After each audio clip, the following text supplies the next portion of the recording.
సంధ్య థియేటర్లో గాయపడిన శ్రీతేజ వారి తండ్రిని మాజీ మంత్రి హరీష్ రావు గారు కలవడం జరిగింది.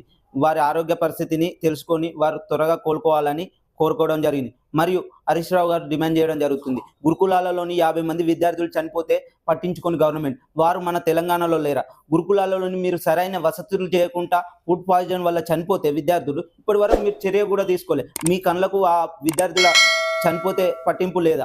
ఇదేనా గవర్నమెంట్ తీరు? మరియు మాజీ సర్పంచ్ సాయిరెడ్డి గారు మీ కాన్స్టిట్యూషన్ కొండారెడ్డిపల్లెలోని సాయిరెడ్డి గారు చనిపోతే ఇప్పటి వరకు వారి మీద చర్య తీసుకోలే. ఎందుకు అంటే వారు సూసైడ్ లెటర్లో కూడా రాయడం జరిగింది.